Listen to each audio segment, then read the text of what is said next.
your patience with us. Well, that's just the reality of life. And I'm going to,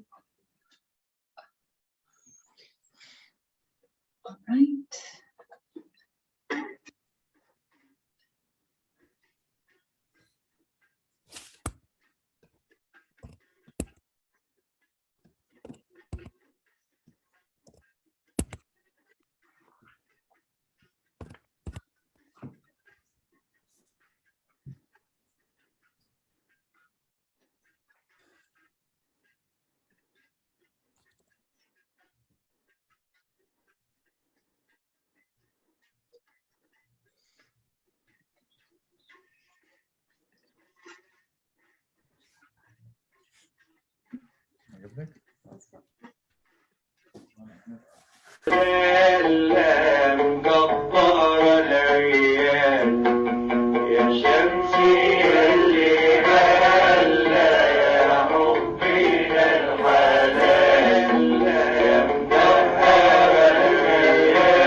فجر مجد يتسامى ليس بعد الليل إلا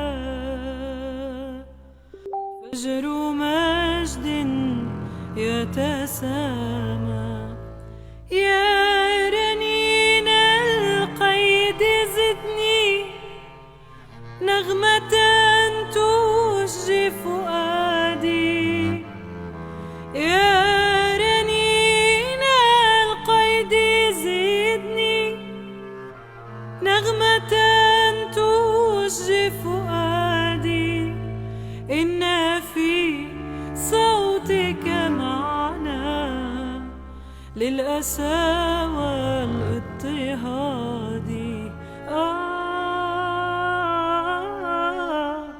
إن في صوتك معنى للأسى والاضطهاد يا ظلام السجن خيم نحن لا نخشى الظلام يا ظلام السجن خيم نحن لا نخشى الظلام ليس بعد الليل إلا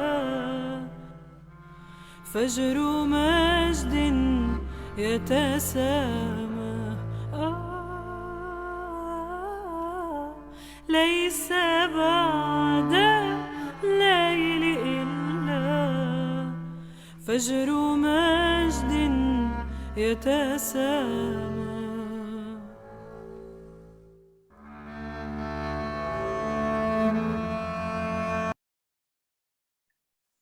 Okay.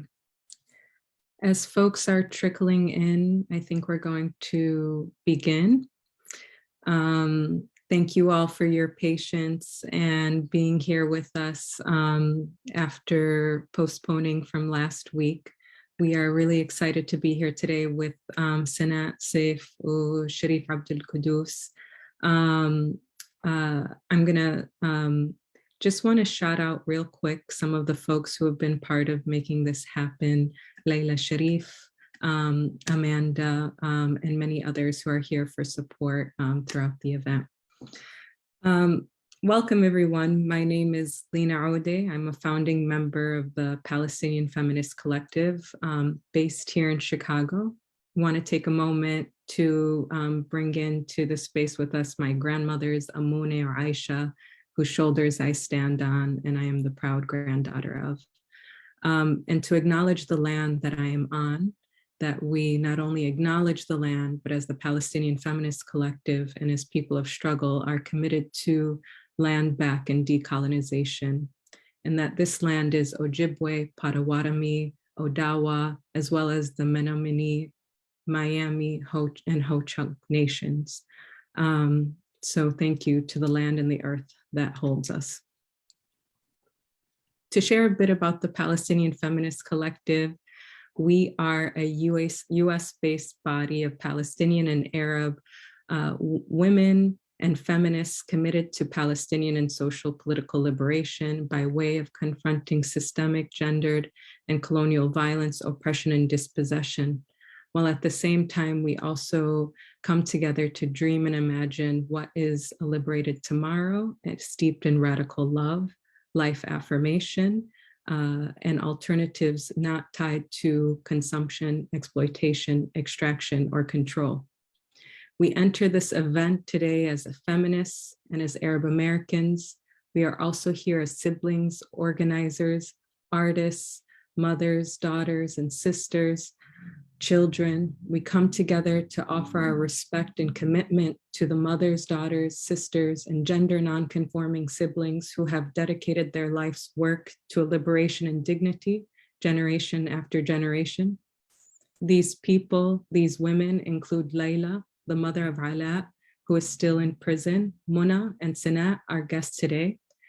It includes Alat's wife and partner, Manal, the mother of Khalid, or Dudu, as he is called by his loving aunties and grandmother.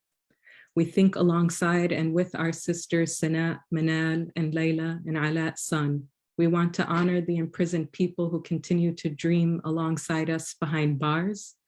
We honor Ahmed Monasra, a young Palestinian man who spent his last 7 birthdays in Israeli prison. He's imprisoned at the age of 13. And with Sanat as our guest this evening, we honor the incarcerated people in our Arab world and here and here too. And I say Arab world to acknowledge and affirm all indigenous peoples of the regions as well. As Arab feminists, we center Sanat's struggle this evening, her voice and her power. Let's take a moment to absorb that and digest that. Before we begin with Sanat, I'm going to play for you all a video shared by sibling and comrade Razan Quran, a Palestinian student and organizer with the Palestinian Mental Health Network, as well as Talat. Amanda, can you play? Palestine Global Mental Health Network. And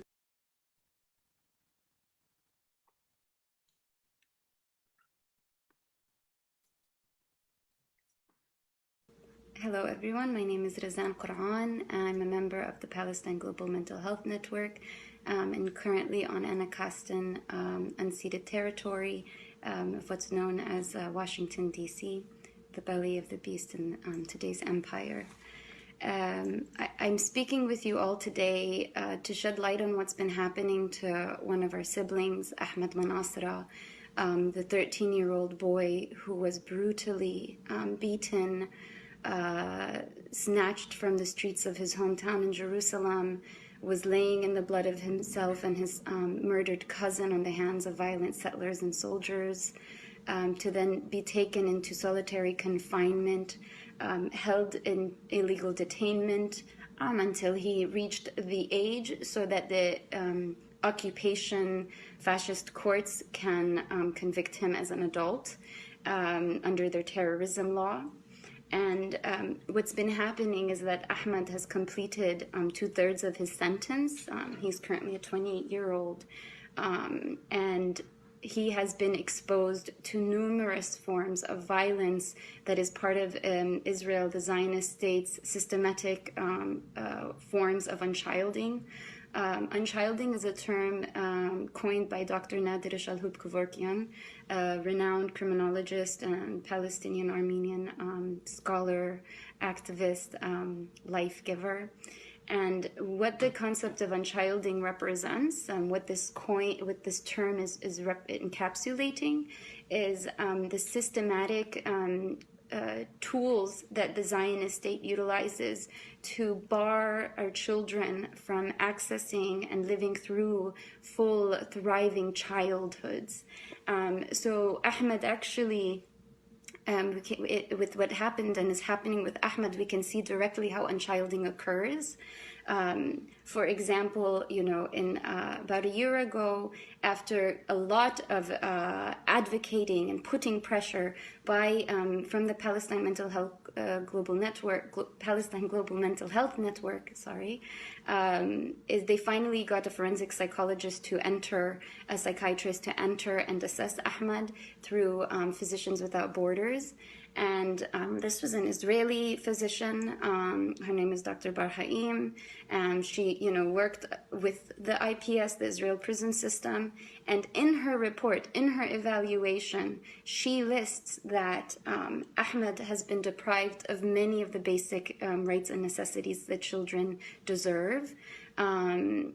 Ahmed's current situation is the result of him being deprived of having a community and familial networks, which we all know as mental health clinicians is quite central to the development. The quality of your attachment bonds with caregivers and life givers is really central to the capacities that you end up developing and that you need to continue to fight against this colonialist, settler colonialist regime. She also noted that, Ahmed has been living in unbearable circumstances and conditions in jail as he's imprisoned. Ahmed has been held in solitary confinement for sometimes 3 to 4 months at a time.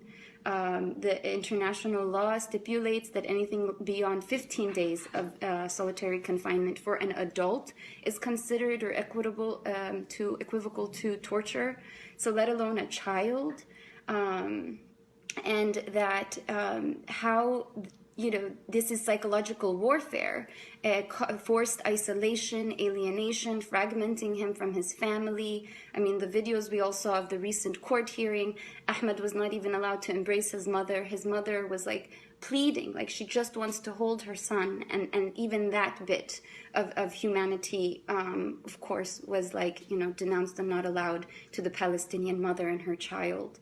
I do want to repeat that Ahmed is not an isolated event. This is not just a one-off case. This is a structural, intentional form of domination. This is intended, the system is intended to work this way. The courts, the whole kind of spectacle that we end up being invited into is one that renders us to be dehumanized, to be delegitimized, for our experiences to be invalidated. So I don't want any of us watching in to kind of find this as, to be surprised that this is how things are going down, because this is how the system is meant to be working.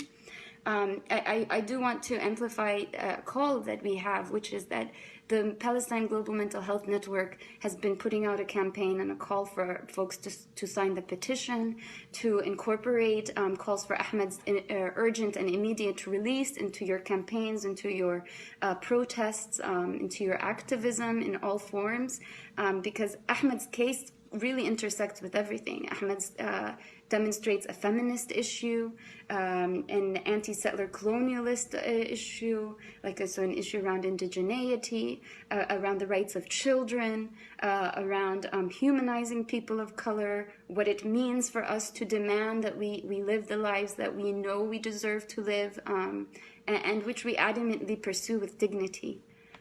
So this is an invitation for you all to join, and it's also a reminder that it doesn't end here.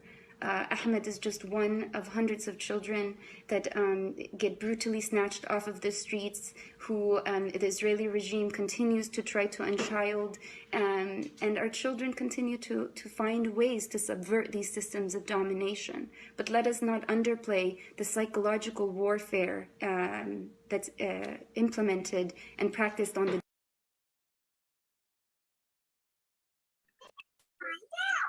Thank you, Razan, and thank you to the Palestinian Mental Health Network. Ahmed Manasra's case is urgent, just as Ala Abdel Fattah's case is urgent, and we recognize each of these cases as inextricably linked. When we say we want our prisoners home, we do not only think of our prisoners in Palestine, but we are thinking of the leaders and the thinkers, much like Ala Abdel Fattah. On that note, I'd like to move us towards introducing our guests today. We have with us today Sister Sanat Saif, who's here on a tour from Egypt. Sanat is an Egyptian filmmaker, producer, and political activist.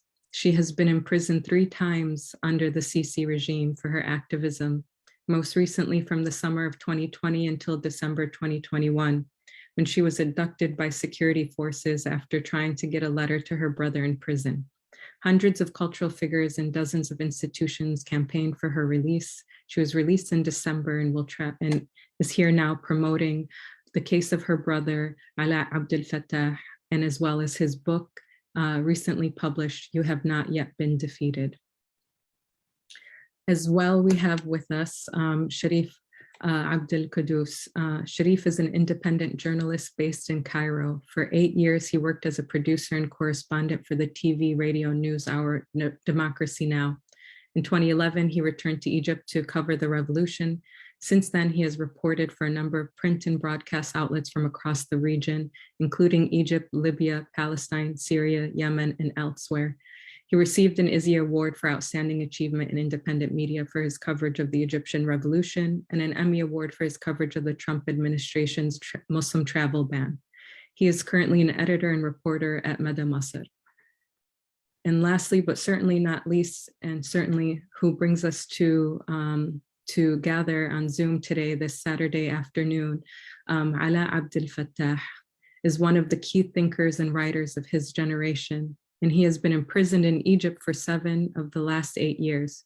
First famous as a blogger and pioneer of open source software, he rose to international recognition during the Egyptian Revolution of 2011 to 2013 through his online and offline activism, his combative ideas and relentless energy on Twitter and on the street. Though imprisoned for most of the rule of General Abdel Fattah al-Sisi, he still managed to intermittently produce and smuggle essays out of prison. All of these strands of work have been collected in You Have Not Yet Been Defeated, Selected Works. Our Layla Sharif is sharing the link to this book if you have not had the opportunity yet to purchase it. Please do. Thank you for being here, Sharif and Sanat. I know that's a lot for us to begin with. We can take a deep breath. But if you don't mind, I actually, in reflecting after we spoke a little earlier before we began the event, I remember an excerpt from Alat's essay when he talks about his time in prison and the closest comrades who have supported him while in prison. And that has meant his sisters, his mother, and many others. I'm not alone in the fight to save the foundations of life. My comrades are many, even though their voices have been drowned out by the noise of this conflict. But my closest comrades in the fight for the right to life, bodily dignity, and individual freedom have always been my family. Mona organizes, volunteers to stop trials in exceptional courts. My mother is in contact with victims of torture, and her mere presence on the ground is protection for the youth and provides an irrefutable eyewitness. Sanat provides support and provisions for those held unjustly in prison, while my father defends them and all of us in court, overturning laws by exposing their unconstitutionality and gaining freedom for those unjustly detained by miraculously winning them innocent verdicts. And sometimes he convicts one of the torturers with verdicts rarer than miracles. Manal works alongside me in supporting and empowering victims and activists with technical support and expertise needed to organize campaigns and document violations. Today, the chain is broken. Sanat is in prison and needs someone to look after her instead of her looking after me. Manal struggles alone to protect Khalid from the consequences of my imprisonment and the lack of income. Mona and my mother take turns to care for my father, who's unable to defend me in court. So I ask for your permission to fight today, not only for my freedom, but for my family's right to life. Sanat, I know we're here to discuss your brother's case and book, but it would be incredible if you can begin and share with us your journey, both as an organizer and prisoner, and two, as a sister of Ala. Okay, so my involvement started like in my actual practical involvement in politics started in 2011, like everybody else. But I was first introduced to a cause, like the first cause that I think for all of us is always Palestine. So like my first interest in politics and the first time I had like started developing opinion was through Palestine, but but I never got like actually engaged. Maybe like culturally engaged, but not politically. Politically, it started in 2011, and I was more of a underground kind of person.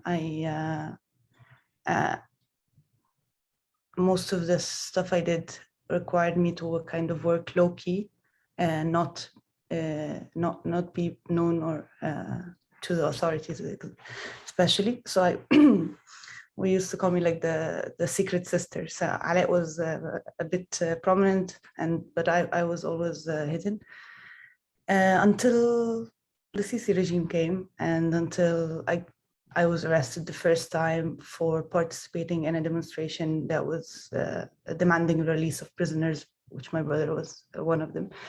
And that's when so like I started becoming a target too. But in the past, I think 8 years, our only activism is just there's no real, you're just trying to support the prisoners. It overwhelms all of our capacity, really. But not just me, of course, me and the family, because we have one prisoner in the family, and sometimes two when I'm inside. But it's also, I think it's that also applies to whoever I know who's still kind of interested in being active. Sometimes in times of counter-revolution, simply surviving and connecting with each other is the resistance when on the ground. Sharif, it'd be great to hear your insights as well in terms of both the case of Sanat, but also her brother, and how you understand it from a wider lens for those of us here located in the United States. Well, I think, Alaa was a prisoner of a counter-revolutionary wave, that came after a movement that was inspiring to people around the world. And that movement actually was based on 10 years of activism. Egypt was kind of very politically dead in the 90s, and movements and social movements and political organizing and coalition building really began in the 2000s, firstly around issues outside of Egypt. And the first issue that students, and Alaa writes about this in his book, organized around was the Second Palestinian Intifada. This really kicked off 10 years of movement building that culminated in the revolution. It went to the then protests against the war in Iraq. There was a coalition building in Kafaya against the handing over of the presidency to Gamal Mubarak. And then there was issues around torture and Khaled Said and worker strikes and so forth. But I think, for people to understand a little bit of the background of Alaa, he emerged in this period as a computer programmer and as a blogger. He's a technologist as well as a writer and a political activist. And he worked on technology localization, on the Arabization of terminology, and translating user interfaces into Arabic. And along with his wife Manal, created one of the first Arabic blog aggregators that became a nexus of early online activism in Egypt. And he was arrested first in 2006 under the Mubarak regime for joining protests against for the independence of the judiciary. And Alaa has been imprisoned or prosecuted by every Egyptian regime to rule in his lifetime. And as you mentioned, he's been in prison for basically all but a few months since 2013. And the conditions of this imprisonment are the worst of any of his imprisonments. So for nearly 3 years now, he's been denied sunlight or fresh air anytime outside of his cell. He's been denied reading material or a radio. He's been denied a pen and paper. And he's on now day 36 of an open-ended hunger strike to protest his imprisonment. And yeah, I think, and this, this book that has just come out last month is a compilation of Alaa's writings, his speeches, his interviews, his social media posts. It's really an encapsulation of his voice. And the reason Alaa is in prison is because of his voice and because of his ideas. And so this was one way of breaking him out of prison in a way. But his body is very much imprisoned, and he should be free. Mm-hmm. Mm-hmm. Yeah, thank you for that. When hearing Sanat's journey, being mobilized into organizing through Palestine, and then within the revolution and supporting her brother and the other prisoners to survive, and then hearing Alaa's journey, I know many of us here with the Feminist Collective understand both the struggles for liberation and dignity as inextricably linked across Palestine to Egypt, but as well here in the United States for Indigenous people, for Black people, for migrants and Latinx folks, et cetera. And we contend with And Alat really discusses this in many of the essays, what it means to be in prison at various points, really, really thoughtfully. At some points, he discusses how it's always an opportunity for organizing and political consciousness and social consciousness. At other points, before he discusses the role of those closest to him, his mother, his sisters, in ensuring his survival, he discusses how no longer can we continue to simply strive for the right to for bodily autonomy, but instead the existential right to life is under threat, if I understood it correctly. And so Sanat, you know, your experience as a young woman who has been both surviving currently under the regime, but also on this tour to advocate for your brother's urgent and immediate release. Many of us would like to hear and learn a little more about this question of inheritance that Alat talks about, what it means to inherit a struggle, what it means to inherit a political family. You know, what has that meant for you? And how do you understand that as you are currently in the fight for his life and for his ability to live? I remember I've always been asked about this in like unofficial investigations, because the security forces would always assume that this is a choice. And I would try to explain to them that it's not a choice, really. It's part of your identity, right? So if we start from the roots, the way we were raised on certain values.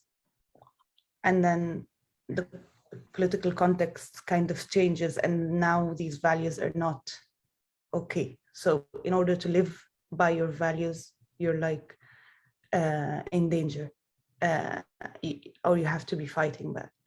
But that's in an abstract level, but also like on our case in particular, and I think many cases also in, I mean, you can understand this as Palestinians, of course, and I learned about this from the Palestinian experience, is that it's like a thread. So they decided to make Alaa a target, partly because of his voice, but also because of the family activism.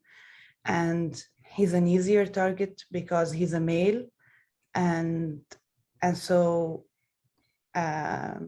we have to resist as a family, and therefore we also become a target. It's always been this loophole with me. For example, I was in prison 3 times, and each of these times like has its own story, but at the end of the day, the message would be clear. You can go out and shut up about your brother and just live your life. Otherwise you'll be thrown back in prison, which it's not like it's not a struggle that I have a choice in. It's someone is fighting my very existence and my survival. So of course it has to be inherited in that sense. But there is also the part that, so the values you inherit are actually good values, and values you're very proud to inherit. And so it's not a fight you choose, but it's also a fight you feel you'd like to be choosing also, you know. You're okay with the being part of it. Yeah, what is intrinsically in who you are is something that many have to cultivate over time. And even if there is no choice, because it is a choice for survival, I would say in many ways you are still making the principal choices and continuing that struggle from your experience and vantage point. To bring in a bit of what Alat discusses around prison, and I would love if you could share, to whatever capacity you have the willingness and ability to share a bit about your time for you as a prisoner and what that meant for you and also other Egyptian women and dissidents while you were imprisoned.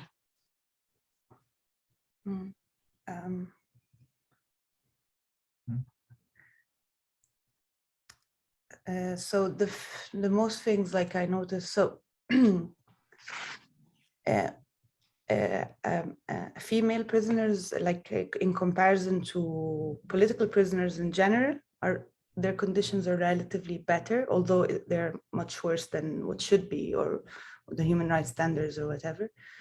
But the thing I noticed the most, and the thing that that really caught my attention, was the conditions and the treatment to the normal criminal cases, especially the cases that are kind of related to prostitution and these stuff.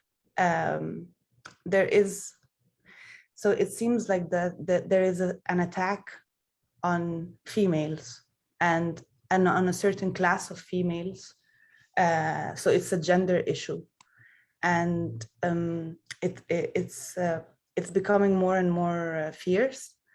I was in a room, my cell, it was like a temporary cell. I stayed in it for 1.5 years, but it was a temporary cell for like other inmates who come newly to the prison. They stay there for 11 days until they get and they get moved to like their more permanent cells. So I used to see a lot of cases, and I used to see, like, for example, 20 girls that are arrested from a single cafe on the claim of prostitution, and that was normal. That wasn't something that we were used to from some areas of Cairo. This is the normal thing that happens every month or so, and I don't think that was the case. That was the case a couple of years ago. I think there is something changing about the new prosecution and the new prosecutor general, is that the prosecution and the judiciary system have decided to kind of be advocates of family values, and it shows in their language, in their statements, and this is a shift that is really scary. I find it very scary, and I'm seeing it kind of spread around. So usually girls would be kind of protected by class, but this margin is also shrinking. And so that was my main observation on as a female. And the searches, the body searches. Yeah, and so also, so the normal system in An-Nater, that doesn't happen with most political prisoners, but the normal system is that at the entrance of the female prison, they search your intimate, a female guard searches your intimate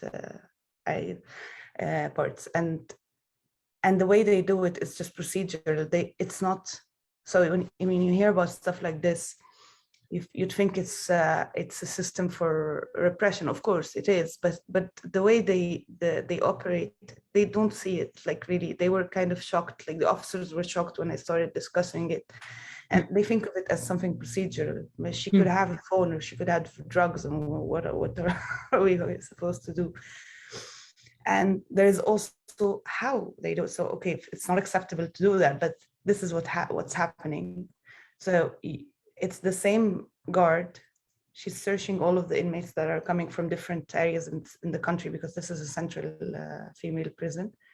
And she doesn't wash her hands. She doesn't wear gloves. And so most of the females that entered into my cell, they all of them get rashes, and of course nobody provides like hygiene products and stuff. And so at some point my activism in prison kind of broke down to that, kind of providing care, feminine care for female, and trying to kind of, I don't know, help them out through the trauma of the kind of the search and all of the assaults that happened to them. A couple of years ago, I would have been more able to kind of change a bit of the regulations. Now the security are more fierce, and they're more in your face. And so the conversation is always, though it's not happening to you, you have no say in that. a couple of years ago in my first imprisonment, as an activist and as someone who's kind of has some prominence and so maybe has some protection, I would have been able to, and I was able, and we were able to kind of change some of the system, because they would be afraid that we tell our families in the visits, and our families will write about it, and then we'll make a big scandal. But now it's not a scandal. Now everybody's like, okay, yeah, that's how we are. Wow, thank you for sharing. There's so much depth in what you experienced and your understanding of it. In many ways, what I'm hearing, and it sounds like, as someone both who has practiced law, particularly with Convention Against Torture cases, but also in public defense, and whose relatives have been incarcerated in multiple places. It reminds me of the stories of former prisoner Rasmea Odeh, who spoke about comparing her experience in Israeli prison as compared to here in the United States, and how difficult it was to organize within because of how normalized the conditions and treatments had become for prisoners here. And in a lot of ways, it sounds like in Egypt, what is happening is an effort to depoliticize the mass incarcerations of people based on class, based on gender, based on political dissent. And so here in the United States, we recognize that we live in a system of mass incarceration, but it's very much a political system that disproportionately impacts particularly poor people of color, Black folks. And it sounds like in some ways, you have witnessed and survived a more entrenchment of that developing in Egypt beyond not only for prominent political dissidents.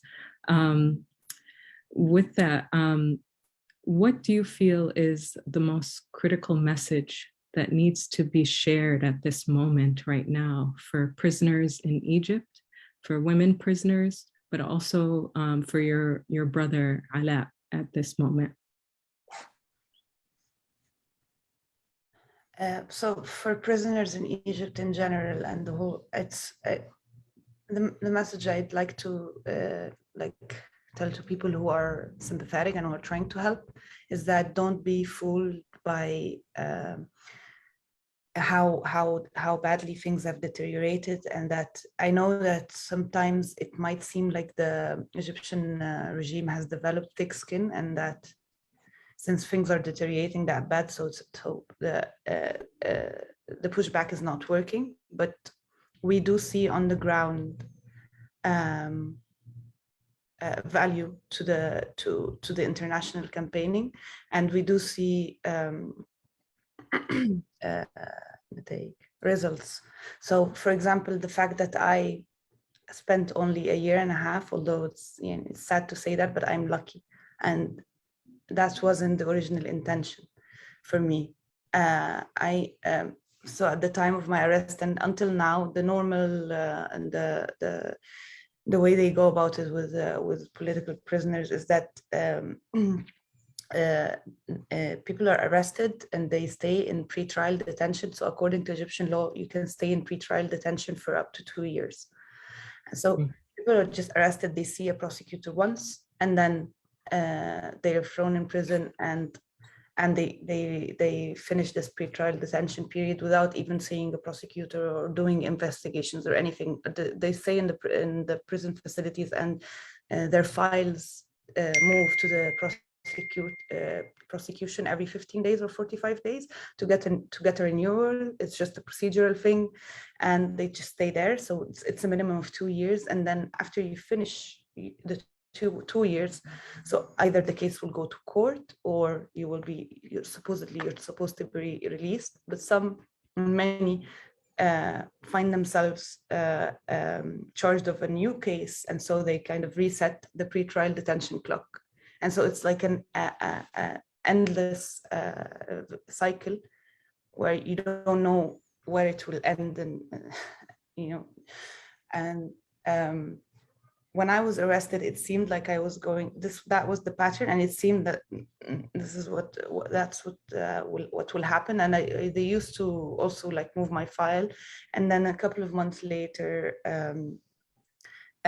they on the outside, like my family and friends and supporters, made a campaign for me as a filmmaker and managed to like convince some celebrities to sign a petition, and something shifted in the treatment inside, in the language of the officers, the state security officers, but also shifted in my case. All of a sudden I would go to investigation and we would resume the investigation, and I was sent to court and sentenced to a year and a half. And the first time I was called to go to the investigation, like all of this, not just my cell, like the other cells they were kind of cheering me for going to court. My lawyer, for example, Khalid Ali, who works on many cases, like he's a human rights lawyer, he was so ecstatic when he met me, and he was like, "We're going to court." I was like, "Khalid, we're gonna get a sentence." He said, yeah, we'll get a sentence, but we're going to court. I haven't went to court in 2 years with anybody. But anyway, this story is just to tell you that it might seem very bad, but actually their plan, their vision is for things to be much worse. And the only reason why this is not happening is because there is pushback. If you want to tell about the Mada Masr story. About what? Mada Masr. Yeah, the repression of Mada Masr. So as Sanat was saying, some of the pushback comes internationally, but some also comes from within Egypt. And there's very brave human rights lawyers like Khalid Ali and civil society groups and human rights groups that are doing incredible work and are working under very, very difficult circumstances. And many of them, the people who work there, have been thrown in prison. And there's also a vicious crackdown on the media and a very, very strict control of the media in a way that we haven't seen really ever before in the modern era in Egypt. And so the intelligence services have bought, the biggest media owner in Egypt. They own newspapers and TV channels, and they direct editors-in-chief of all these newspapers exactly what to write.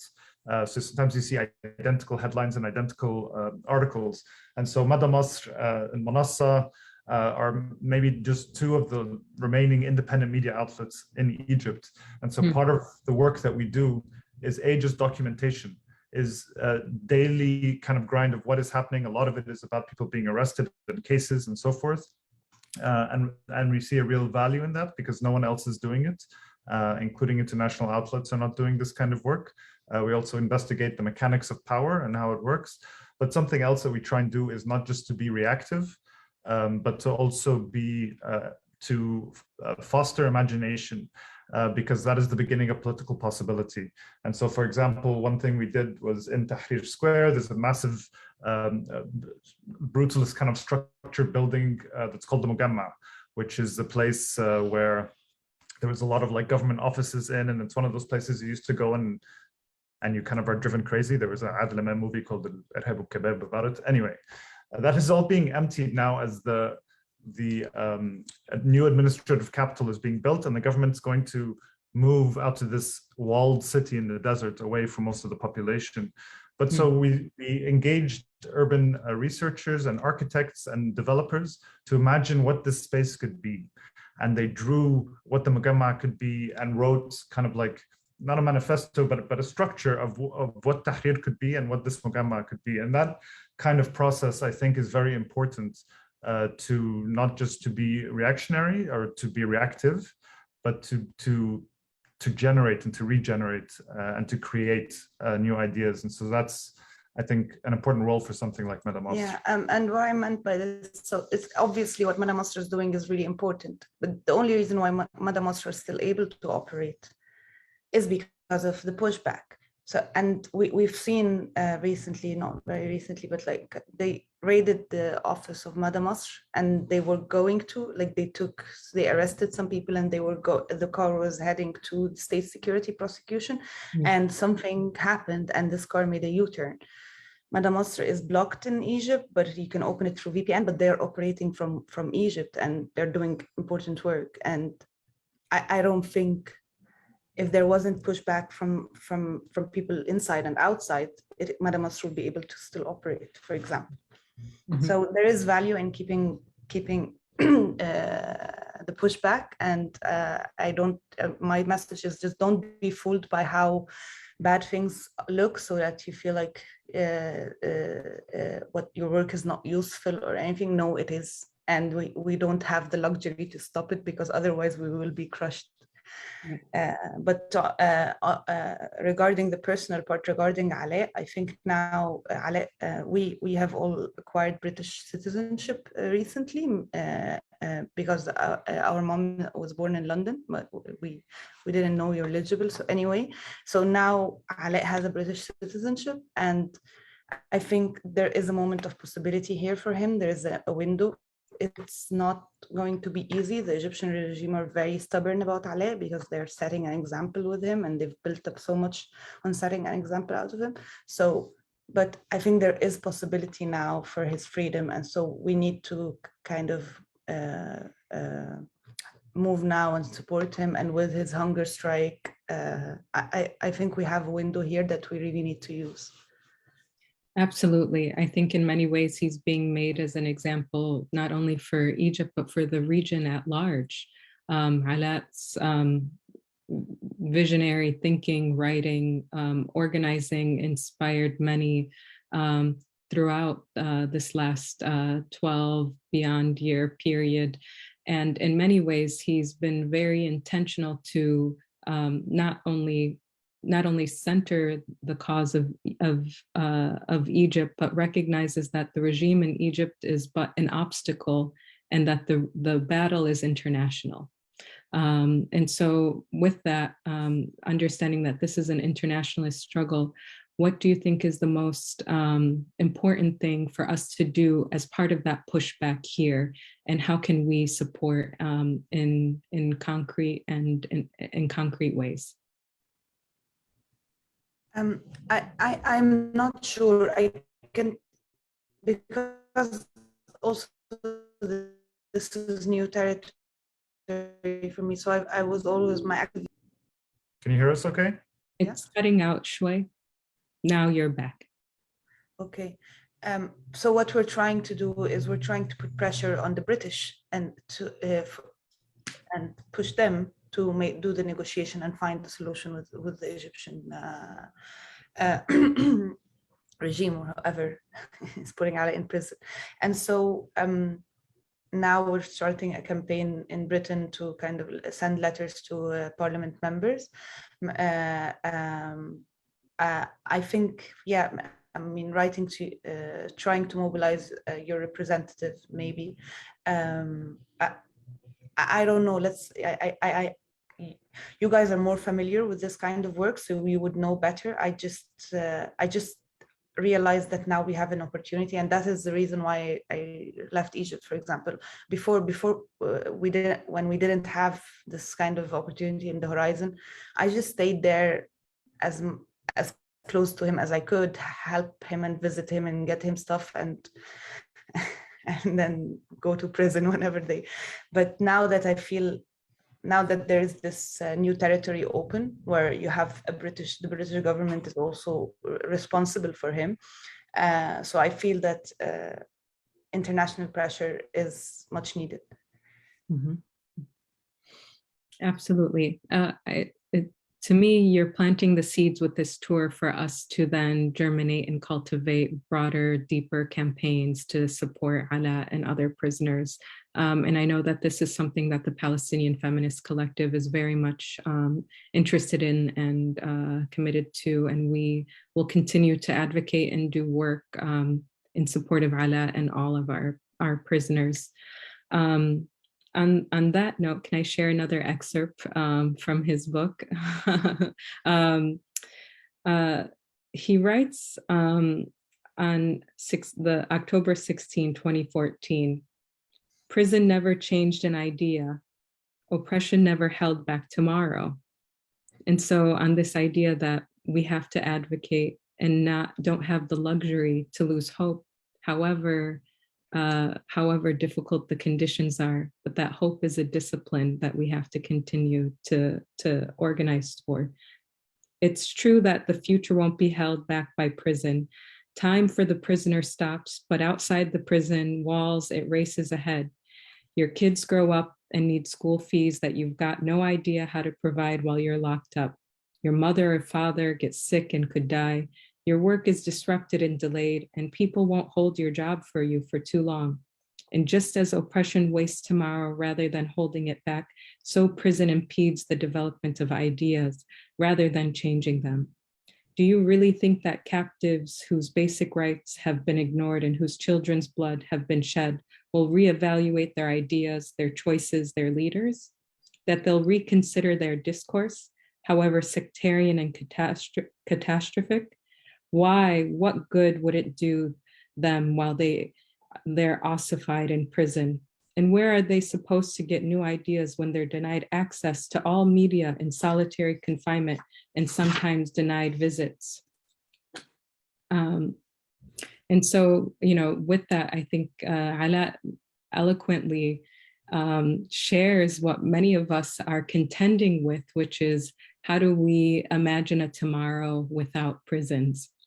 And how do we do this work that is steeped in radical love and critical empathy, that is to both resist and advocate for our people to survive and tear down these systems, but what are the systems that we imagine for tomorrow?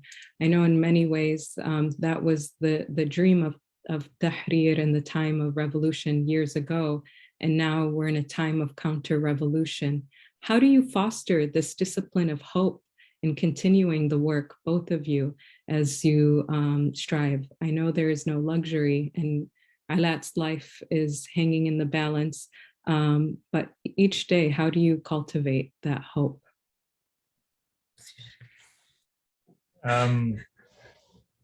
Well, I think I'm always inspired by the people that I work with, and the people that I collaborate with, and the people who I consider friends. So one of them is sitting next to me. It's that very much keeps me going. Lina Atallah, who's the chief editor of Mada Masr, is someone who's a close friend and a source of inspiration to me. And I think that despite severe losses, that more and more people keep getting arrested, the prison population keeps ballooning, people either are forced into exile or leave because they cannot breathe anymore. It does at times feel despairing, but also at other times it's very empowering to see people continue to produce work, to continue to exist in Egypt and not be quiet. And for me, the relationships that have formed since the revolution, in the revolution and since, have been a form of radical friendship that has almost replaced kind of coalition and movement building, because we can't really do that at the moment. But these kinds of radical friendships and what we owe each other and how we work together and go through things together, I think is in itself, for me, a source of strength that is very important to me. And just finally, when we talk about, when you said a future without prisons, as part of this tour, part of our conversations have been with prison abolitionists like Ruth Wilson Gilmore, and we'll be speaking with Angela Davis as well. And I think it's very important that we have these kinds of conversations, that we learn from Palestinians, that we learn from people in the States doing this very important work. Ruth Wilson Gilmore says we have to think about abolition as more than just mere decarceration, right? It's this whole entire system that there's a state building project around increased policing and prisons. So that kind of work, I think, is also very empowering and inspiring and important. Mm-hmm. Yeah, I think yeah, of course I don't have the luxury of the choice, but it's the community, yes, right? It's in this insanity, although dire, and it's sad that we have to go through this, but the other communities I see are not communities I would be proud of being part of. So, and this is really something that you don't realize how important it is for you until if you're being tested based upon it. So, and I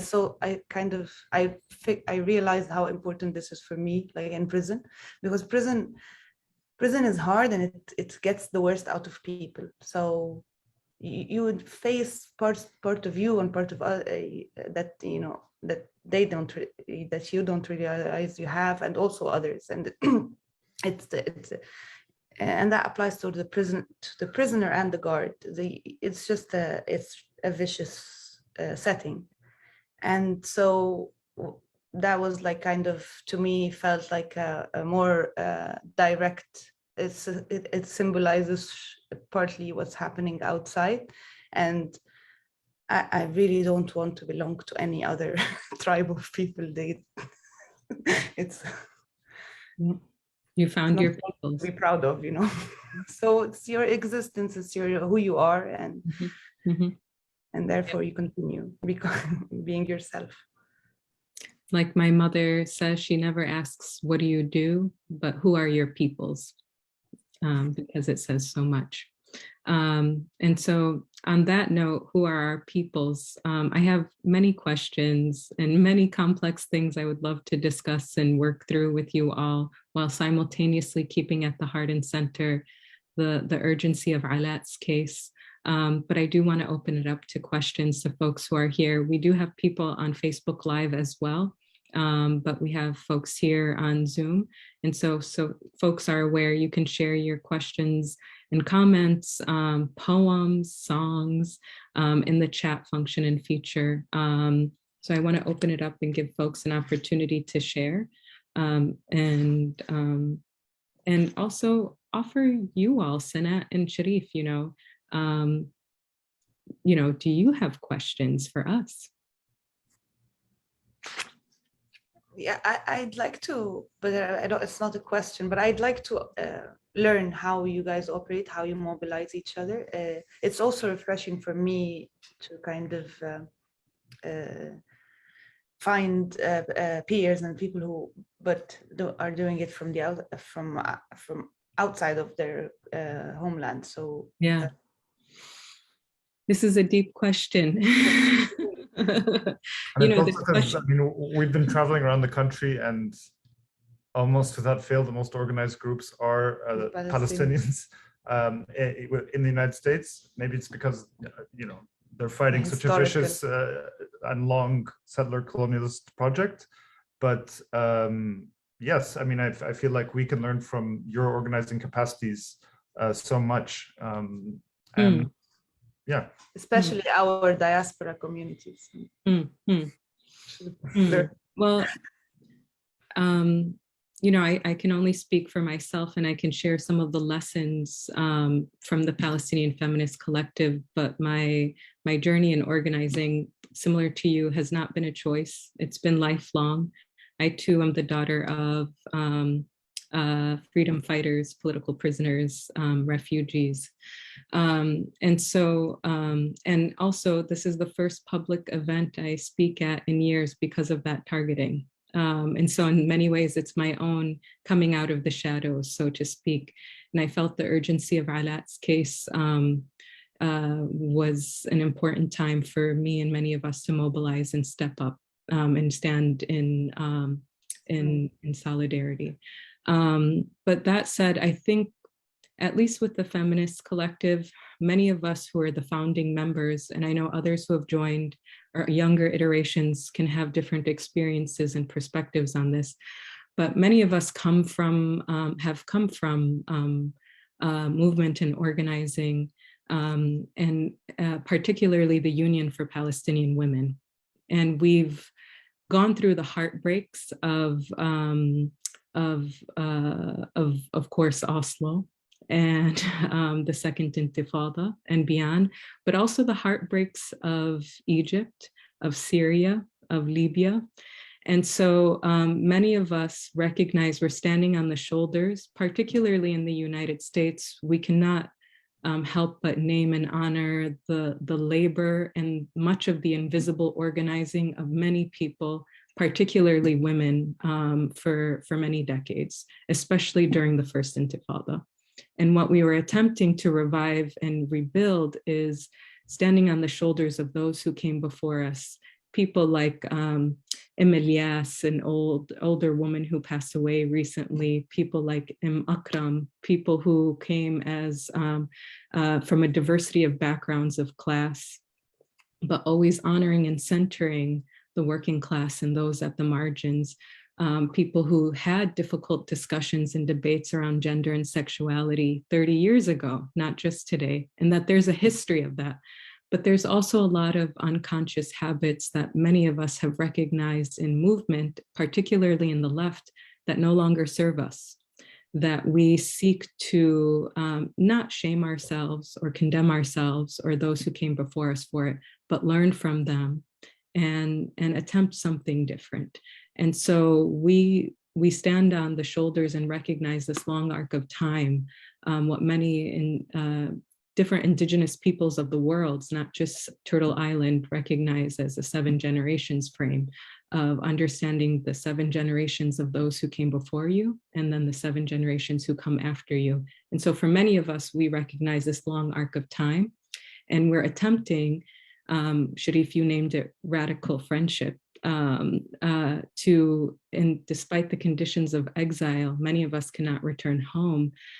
Many of us are scattered across the United States, particularly in the pandemic, which is when we came to formation, to, despite those conditions, return to a practice of mutuality and reciprocity, to continue the struggle for life and self-determination, because we are still undergoing colonialism, while simultaneously coming together and figuring out and cultivating what are the alternatives. If Palestine was liberated tomorrow, what would it look like? What would it feel like and taste like? Would I want to live there? What would a liberated Palestine look like 150 years from now? And some of this has looked like us challenging some of the masculinist history that has sometimes positioned women to prove our commitment to our cause in that way, despite the fact that many of us are committed and have sacrificed our entire lives for it. And so I think, similar to you, we are reweaving the web. And part of that web is thanks to those who came before us. And the other part of it is many of us who are attempting something new and beyond. I don't know if that was clear enough for you, but this is where some of it is experimenting as well. That was amazing. Yeah. I think also just when you were speaking, I remembered something that Ala has written about and spoken about, and it's in the book as well, is to resist the seductive nature of nationalism when you're doing a cause in your movement building. In the Egyptian context, the nationalism was everywhere in the revolution, actually. There was a lot of flag waving and talking about Egypt, and he warns, and he also fell into it, and so did all of us, really, but had the courage to kind of look back and critique it, that this is a dangerous trap, and it's one that leads you towards masculinity, and what that leads you towards are going to eventually be the things you're fighting against, actually. And so he stresses that these movements always have to be internationalist and feminist.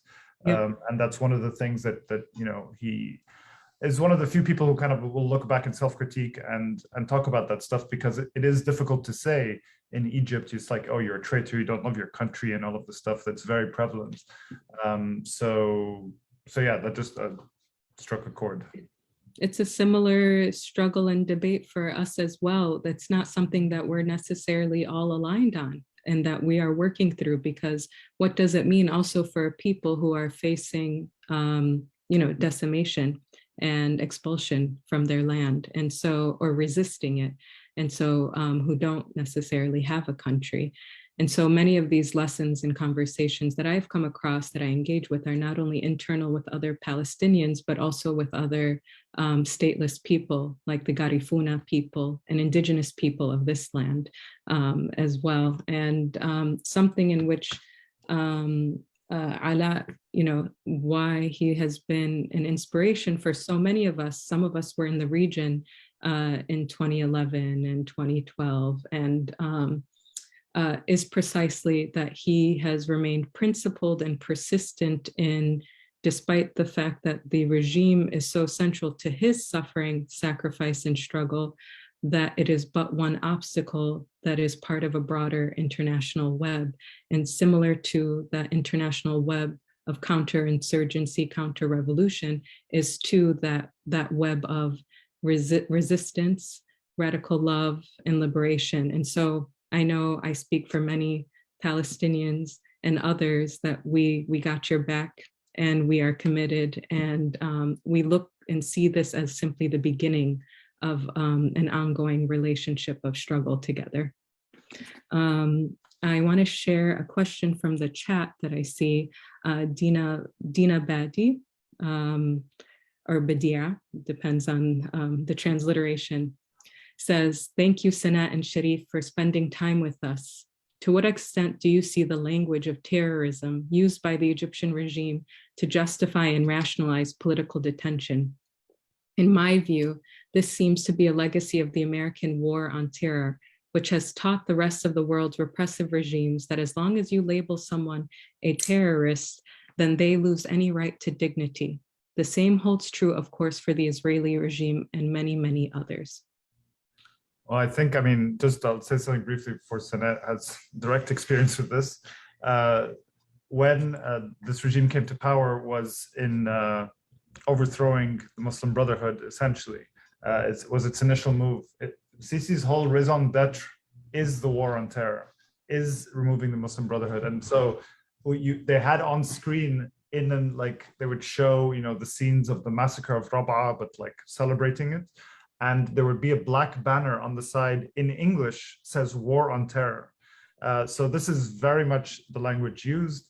A counterterrorism law that was passed in 2014 forms the basis for how everyone is being imprisoned right now.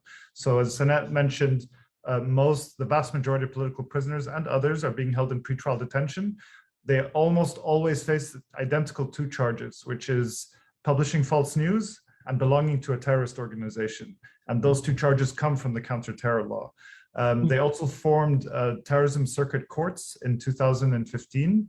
And this really launched the shift of the judiciary from sometimes a quasi-independent body to a complete erosion of that into one that has kind of lost its independence in very significant ways from a very long and rich history of the Egyptian judiciary, as problematic as it was.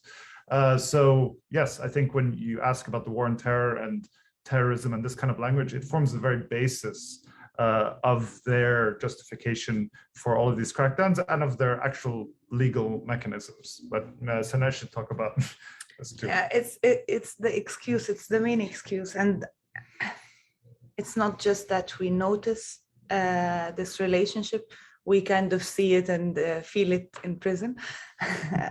When we're I was prosecuted in under state security prosecution, which is supposed to be working on terrorist cases, and I was charged of terrorism. I wasn't sentenced based on those charges, but they still exist. I still have 2 terrorism charges that are against me somewhere on hold, just in case. And I noticed, for example, the way the investigations, the investigator. So he wasn't allowed to torture me. I had already been beaten up before the arrest, but he wasn't. But he kind of played games, mind games. He would exhaust me for hours asking the same question, or, for example, raise the AC very, very high, and be like, "I'm sorry, I don't know where's the remote," and whatever. And it seemed like he's doesn't seem I knew he had learned these techniques probably from America, because he had a certificate behind his desk that had the American flag on it. But it is the main excuse, but it's also, I don't think it's really, I'm not sure whether it's important or not, because I don't think anybody believes, I'm I'm pretty sure those who give them the army guys who give them the military aid are very much aware that this is a regime that's not trying to end terrorism, or even I don't think it's unwilling and incapable of like dealing with terrorism. But from what I noticed being in that state security prosecution, my assessment is now that they're trying to manage the phenomena. They're not, this is their plan. They're bad at it. And this is the most dangerous part, I think, because they don't understand how much they've lost control over their men, and it looks like a controlled state, but it's not. And things are really getting out of control. So I think the problem is that, so terrorism was a small issue back in 2012. Whenever this regime is over, terrorism will be a big issue because of how they operate, because of their war against terrorism. Of course, now it's being used against us, but anyway, it's an excuse, and everybody knows it's an excuse, and they will keep getting this military aid because of a more like geopolitical relationships, and it's maybe there is value in kind of countering their narrative against terrorism, but it's not the main issue here. I think.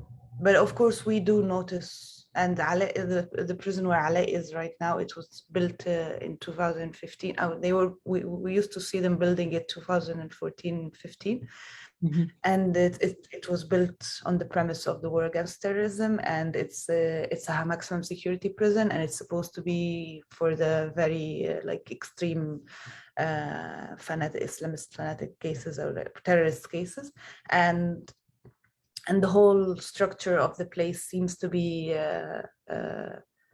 designed to break people, and it's definitely a foreign design. So Alaa, for example, he stayed in a cell for 1.5 years, and then they moved him to another cell afterwards.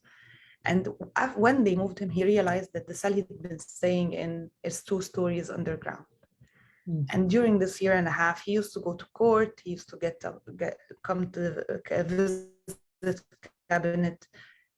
I don't know how they could move him and put him in a car and take him to another facility, and he would go to visits without realizing he's 2 stories underground, unless the place is designed in a way that seems a lot like Guantanamo and these things that are in their design, problematic. And I don't think the Egyptians have the know-how. So it's either coming from America, Israel, I don't know, somewhere. Yeah.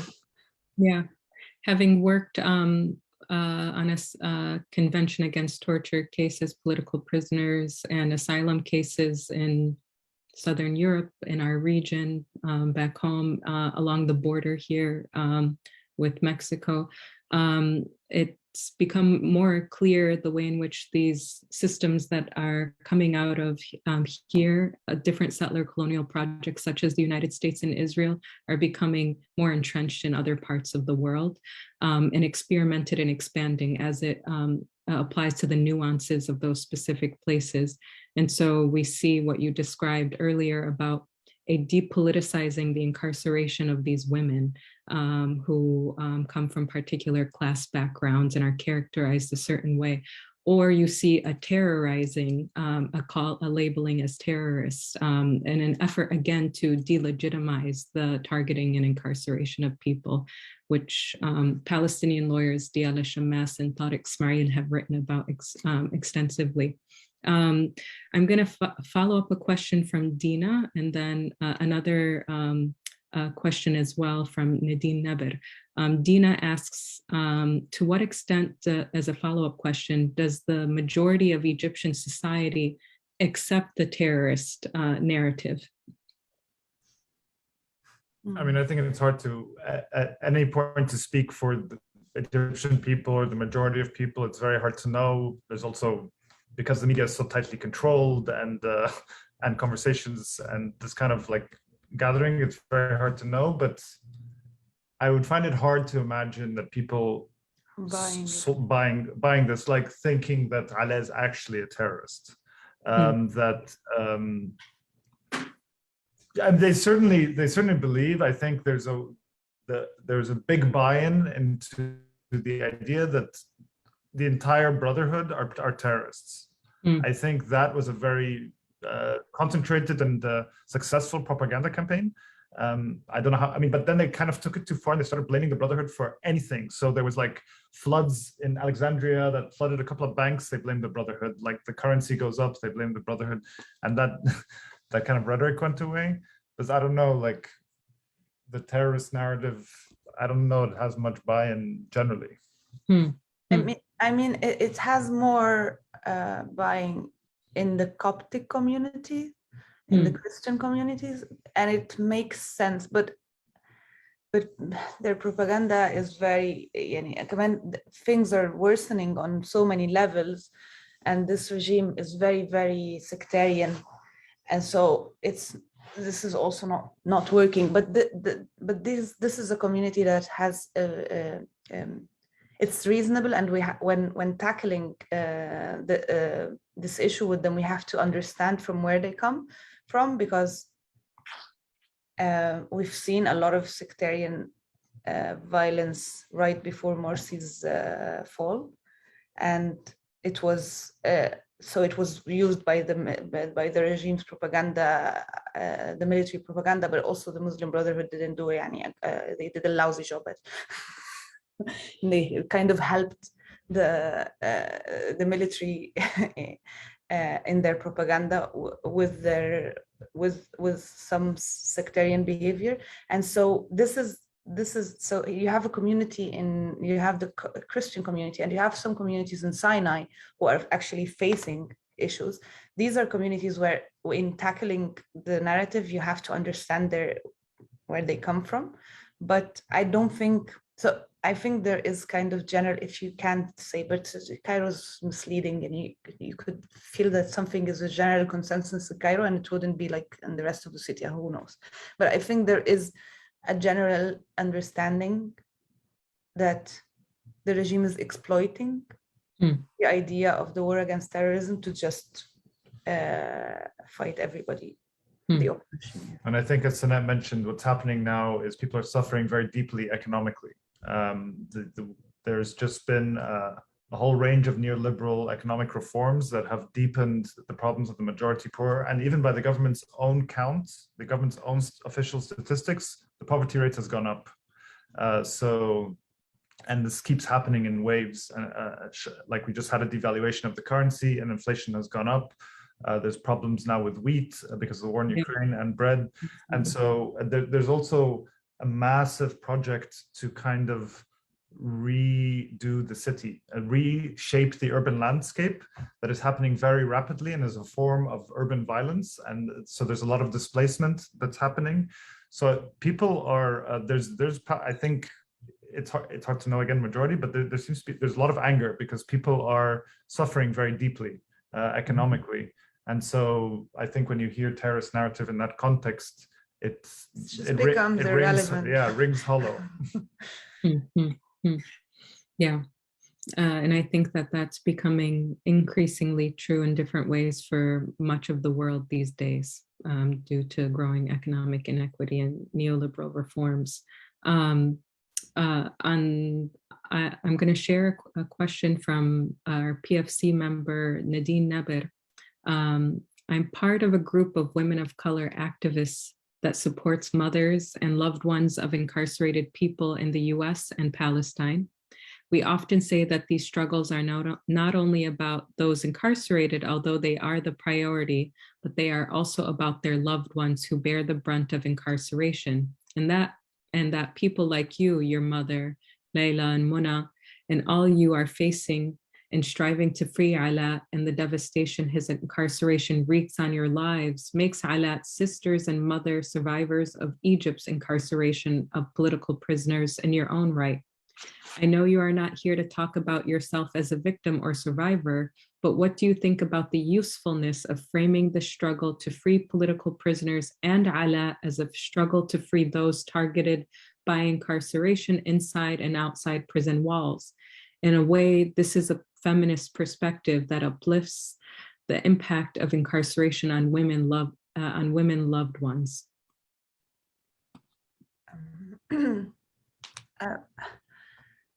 It is true, and and we are struggling. We also are. I recently started using this language a little bit, but to be honest, I only started using it while doing like advocacy and stuff in America, because I realized that this is a medium where actually being a female is a perk, and some like politicians would not pay attention to Alaa as a male. And so I just use whatever works, but it is true. It's true. So he's struggling, and our family is. I mean, prison paralyzes the whole family or the community around, and not just So it paralyzes our family, but it has also affected all of the people around us who are trying to help us. It's like a chain,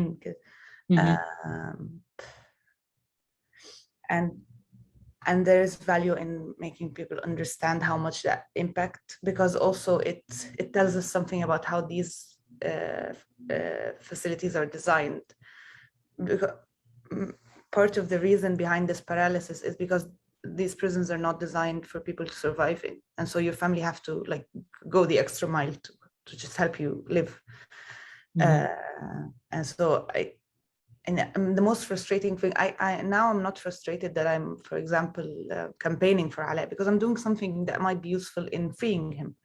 But for years, all of my job was to kind of maintain him alive, get him food, clothes, and bribe and waste days and hours on this, and so it's not. That was the most frustrating thing, is that they take a lot of your resources and a lot of your time and your energy, and you're just consumed by the prison itself. And you're not even doing anything to help him. Well, you are in his surviving. You are. I think in many ways what Nadine illustrates that we see with prisoners in Palestine, but also here, is this intersecting web that controls people's lives beyond those who are within prison. And so sometimes that can be the extremely expensive privatized phone calls to loved ones here, or if in Palestine, the expensive canteen so that they can access certain things. And so, or the waking up at 2 o'clock in the morning to go through multiple checkpoints, to then be strip searched and go through a whole process in which your entire couple of days is surrounded around preparing to be able to visit your loved one if you can have access. And then the Israeli authorities in 2005 denied access for anyone who is not nuclear family for prisoners. And so it's it's an intersecting web that impacts in lives across whether you're within the walls or not. Hanat Masri asks, what is the best way for those of us in the US to uplift and circulate your experiences and analysis on the connections with the war on terror / US intervention?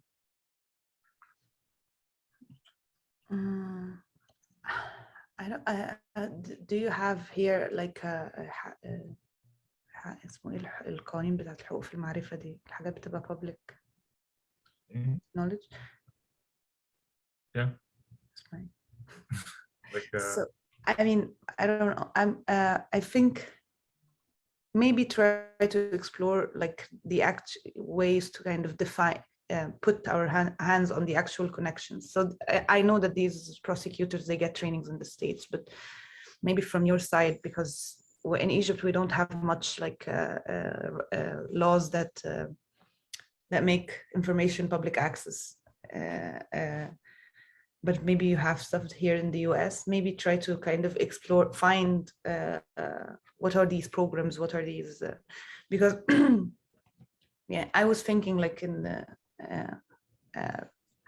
after hopefully we're done with this and Alaa is free, that that I would do an effort to kind of target certain individuals who have done wrong to me, not for the sake of the individuals, but to start a practice where these people are not allowed in certain countries, since they do get their trainings from the US. But how do we pinpoint these relationships, maybe? Mhm. Yeah. And Samira asks, possibly through FOIA, Freedom of Information Act, that could be a way for us to look to see what are some of the institutional connections between agencies here and over there. And I think continuing for those of us who are organizers committed to liberation throughout the world, particularly in our homelands, continuing these conversations and sharing information and insight so that we can cultivate an analysis as conditions continue to emerge. So an emergent analysis, because what you spoke of, Sanat, is that a few years ago, it was different than it is now, and now it's becoming more entrenched, and they are constantly working to change that. And I think sharing our experiences, there's a big value in that. So when I was telling you that the prosecutor used to play these stupid mind games, because I was kind of familiar with his techniques, I read about it before, it doesn't work at all. And I hear a lot in this trip because I now hear in details from Palestinians. So I heard that the whole tadwir thing, the rotation, is an Israeli practice. I think there is value for us who are like in the struggle to kind of share their experiences, because one, it makes you understand what to expect, but also it helps cope and helps learn how other people resist that or not. So there is definitely value in just sharing our experiences and being aware. Mm-hmm. Yeah, and I think, as we've said before, our struggles are inextricably linked. So the ways in which the Israeli regime and other regimes throughout the region are sharing tactics and strategies, et cetera, we too must be doing that. But we must also share in our commitment to life, to love, to joy, and to hope as well. On that note, I know that we are going over a little bit with time. And so I wanted to give just an opportunity for some closing remarks or comments, especially as it pertains to the urgency of Alat's case before we close out, to give you a chance to share final thoughts as it relates to his case. Well, I'll leave Sanat the last word, but I just wanted to maybe, since Alat can't be with us, to hear maybe his words as an ending. And this is a piece that he wrote in September of 2019 from what he called his kiosk of solitude. This was the part of the police station that he'd have to, that he'd be held in. There was a period where Alat was serving what's called probation, and he would have to spend 12 hours a day in a police station, turn himself in every day from 6 p.m. to 6 a.m. Anyway, in this essay, it's called 5 Metaphors on Healing. He quotes different people like Jacques Derrida, Walter Benjamin, Nietzsche, and others to find examples of healing. And in this section, he quotes Donna Haraway's Cyborg Manifesto to visualize healing as a process of regeneration. So I'm just going to read the final part. If we are to be treated like animals with no agency, so be it. But we shall bypass cattle and livestock, ignore pets and domesticates. We shall look to the lizards, starfish, and earthworms, those beings that can regenerate after any injury, no matter how grave. We shall accept that regenerated organs may not be identical to what was lost. They could appear to be mutilated, but look closer and you will see the beauty in monstrosity. For only the monstrous can hold both the history of dreams and hopes and the reality of defeat and pain together. The monstrous need not forget their old injuries in order to lose their fear of acquiring new ones. And I was arrested 2 days after that was published, and he remains in prison. I have nothing to add. Thank you for the support. It's amazing to see other people who are active and struggling, but also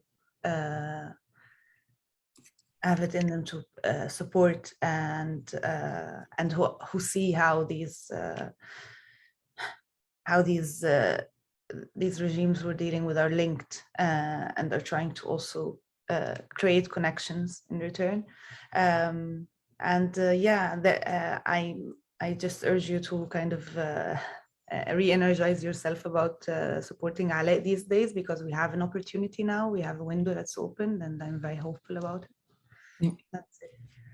Yeah, thank you so much for that. And I don't think, thank you for ending on that visionary note by Alaa and notes on healing. I think for many of us in US cities, it's imperative that we consider forming Alaa Abdel Fattah committees, because his case and condition is urgent right now. His life is at risk, and if there isn't urgency and pressure pushed at this time, whether that's through writing and sharing the word and amplifying the voices of Sanat and Sharif and many others on the conditions in case of Alaa and through his book, or if it is through meeting with different officials, etc., who could potentially be putting pressure on the Egyptian regime.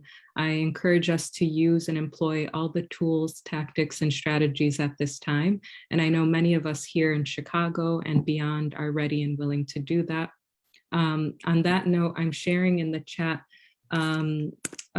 one of my favorite pieces by him, Palestine on My Mind, from September 16, 2021. And for many of you who have not had the chance maybe to read this, it's he also ends his book on Palestine, with Palestine in his book. On that note, I'm going to ask that everyone take a moment to return to their bodies, take a deep breath, channel and send loving support, energy, resistance to Alaa and all of our prisoners, and to transform that into action tomorrow. With love and gratitude, thank you, everyone. Thank you. Thank you for having us. Thank you.